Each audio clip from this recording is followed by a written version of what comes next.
Scenes there that we certainly never want to see in rallying in Ireland. Well, now, as I said to you earlier, Bertie Fisher joins us on the programme this afternoon to talk about this aspect of rallying. Bertie, you're very welcome.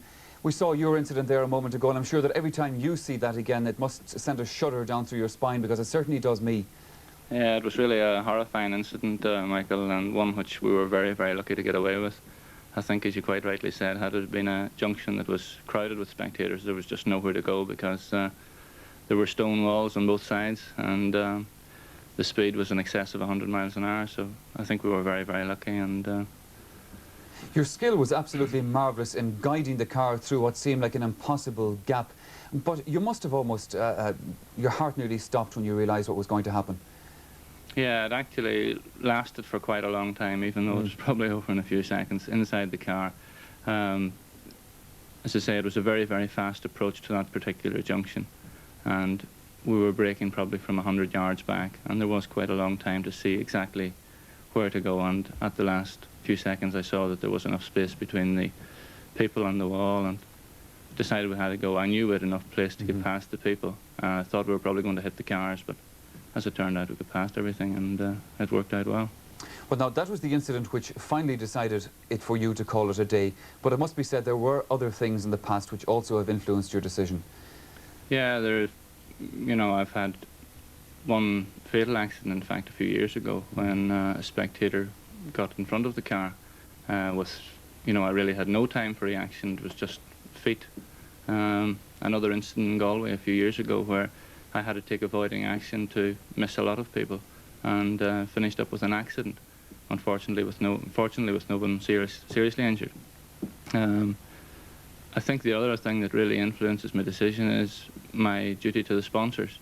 As you know, I was well sponsored by Shell Oils and General Motors, and I felt I couldn't do the proper job for them if I've got this fear, and that's, you know, one of the other things that influenced my decision. Yes, well, this is something that other top drivers have said as well, and Billy Coleman has said recently that when he sees the crowds along the side of the road and realises how close they are to the car and what could happen if something went wrong, that this is forcing him to hold back and that he's not giving it everything. So then it's not fair to the drivers as well. Oh, there's no doubt about that. When, you know, I think all drivers do it, when you're approaching a junction where there are a lot of people, and especially if there are a few people standing directly in your line of sight, there's no doubt you definitely have to, you know, you brake, at least you check that you've got brakes, and you brake that a little bit earlier. And, you know, it can have effect on your competitive spirit, really. We also saw the incident in the Donegal rally where the car struck the wall. And again here, people were very, very lucky not to have been hurt. Yeah, there's no doubt about that. That happens so many times in a rally where the cars are, you know, wheels off the road, and that sort of thing can happen to any one of the drivers. And that was, again, just pure luck, as you say, that there wasn't a really serious accident there. So we look ahead then to the Circuit of Ireland, which is coming up next weekend. And the Circuit, it must be said, is probably the best run event from that point of view of any of the rallies in the country. But crowds have become bigger and bigger in recent years. There seems to be more interest in it these days. And it must be your fear that unless people pay more attention to what the marshals are telling them, that there will be a dreadful accident similar to what we've seen in Portugal and that clip there. Yeah. There's no doubt about that. I would say, mind you, that in the UK and in Ireland, we don't have the same size of problem as they have in Portugal. There is a lot more marshalling. As you quite rightly say, the Circuit of Ireland especially is one of the top organised events in all of the UK Championship. But at the end of the day, spectators must get it into their head that marshals can only do so much.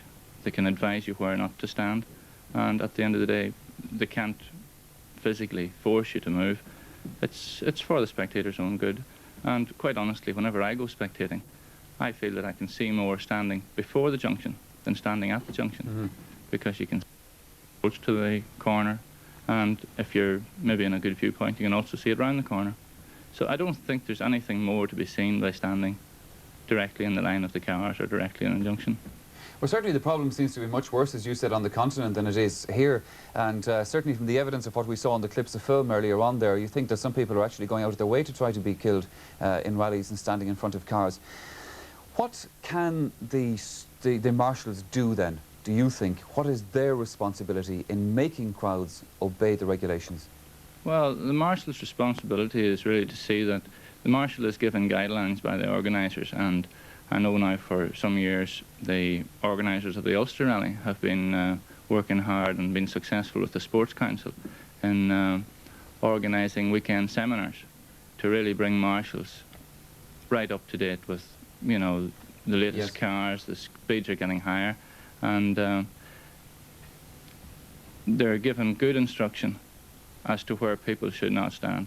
But as I repeat myself, they can only tell people not to stand there. They can't. It's very, very difficult for them to actually go and physically move them. A lot of marshals are inclined to be young people. And I saw an incident in Waterford during the circuit last year where marshals were trying to move the crowd back at a corner.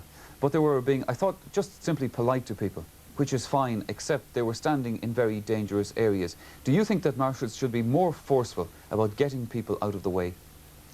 Yes, I do. I think that a lot of the marshals, maybe when they're on a junction and they try for maybe 15 or 20 minutes before the first car arrives, they try to move people back. And when the cars arrive and the people have gone back into the dangerous positions or whatever, and I think maybe they could be a little bit more forceful in ensuring that, you know, they're staying back at all times. But I know that this year for the Circuit of Ireland, the organisers have arranged, you know, that if there are particular junctions where there are massive crowds, that they have a standby situation where they can send a lot of marshals into a particular problem area.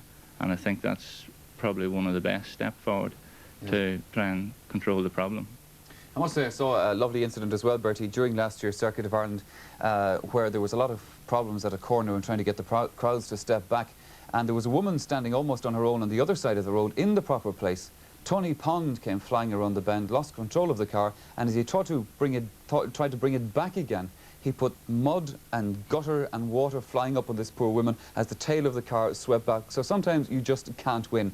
Finally, Bertie, what would be a word to you, again, to spectators going to see the Circuit of Ireland this weekend? Well, I would say, you know, you must stand back, you must stand in safe places, you must obey the marshals to the T. And I only hope that, you know, the sport can continue.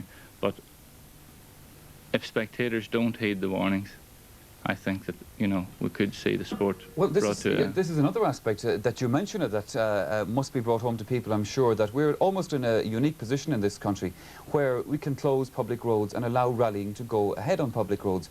And if they don't behave, they will bring that situation to an end. There's no doubt about that. I think we're certainly in Ireland, we have 2 road closing orders in Northern Ireland and not, you know, a lot more in the south of Ireland. And it's really a unique situation. And I think if there is one serious accident like what they had in Portugal, where those road closing orders are certainly being jeopardised. Well, Bertie, let's hope that it never comes to that. Thank you very much for coming in to join us on the programme, and a happy retirement from